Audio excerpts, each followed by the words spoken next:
The shopkeeper bought 60 pencils at the rate of 4 rupees 5. So இது meaning என்னன்னா shopkeeper 60 பென்சிலை ஒருத்தர் இடத்துலேருந்து வாங்கியிருக்காரு at the rate of 4 rupees 5னா 4 5 சொல்லி வாங்கியிருக்காரு.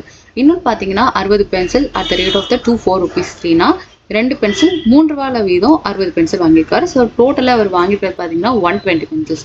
நெக்ஸ்ட் இந்த எல்லா பென்சில்ஸுமே மிக்ஸ் பண்ணி 3 ரூபான்னு விற்றுருக்காரு. ஸோ இது இவருக்கு ப்ராஃபிட்டா லாஸா, இதை தான் அந்த கொஸ்டின் வந்து நம்ம ஃபைண்ட் பண்ண போகிறோம். இப்போது உங்களுக்கு தெரியுது 60 பென்சில் வாங்கியிருக்காரு 4 5 ரூபா. ஸோ 4 அதாவது ஓகே ஓகே 4 பென்சில் 5 ரூபாய்க்கு வாங்கியிருக்காருன்னா அப்போ 60 பென்சில் எத்தனை ரூபாய்க்கு வாங்கியிருப்பாரு? 150. ஸோ 75 ருபீஸ்க்கு வாங்கியிருப்பாரு. நெக்ஸ்ட் பார்த்தீங்கன்னா இன்னொரு 60 பென்சில்ஸை 3 ரூபாய்க்கு வாங்கியிருக்காரு. ஸோ அதுலேயும் 60 வாங்கியிருக்காருல, இந்த 60 பென்சில் எவ்வளோக்கு வாங்கியிருப்பார் அப்படின்னா 90. ஸோ டோட்டலாக இவரோட சிபி என்னன்னு பார்த்தீங்கன்னா, சிபினா அவர் ஒருத்தங்கள்ட்டேருந்து இப்போ ஹோல்சேலாக வாங்குறாங்கல்ல அந்த மாதிரி. ஸோ 5 9 10 16 இவரோட சிபி 165. ஸோ இது எவ்வளோக்கு விற்றுருக்காருன்னா டோட்டலாக வித்த பென்சில்ஸ் எவ்வளோ 60 ப்ளஸ் ஒரு 60 எல்லாத்தையும் மிக்ஸ் பண்ணி தானே விற்றுருக்காரு. 120 பென்சில்ஸ் வந்து அவர் சேல் பண்ணியிருக்காரு.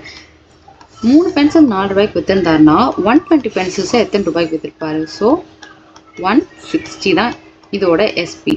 ஸோ இப்போ நம்ம ப்ராஃபிட்டோ லாஸோ ஏதோ வேணும்னாலே ரெண்டு ஆப்ஜெக்ட்ஸ் நம்மளுக்கு தேவை. ஒன்று வந்து சிபி, இன்னொன்று வந்து எஸ்பி. ஸோ ரெண்டுமே கிடச்சிருச்சு. ஸோ இது வந்து 165, எஸ்பி வந்துட்டு 160. 165 ரூபாய்க்கு வாங்கி 160 ரூபாய்க்கு விற்றுருக்காருன்னா ஒரு கண்டிப்பாக 5 ருபீஸ் லாஸ் தான் இருக்குது.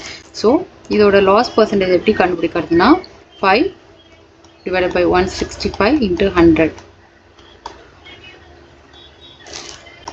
100 by 33 3 1 by 33. ஸோ இதான் ஆன்சர். இதோட ஆன்சர் பார்த்தீங்கன்னா லாஸ் ஆஃப் 3 1/3. ஸோ இதுதான் இதோட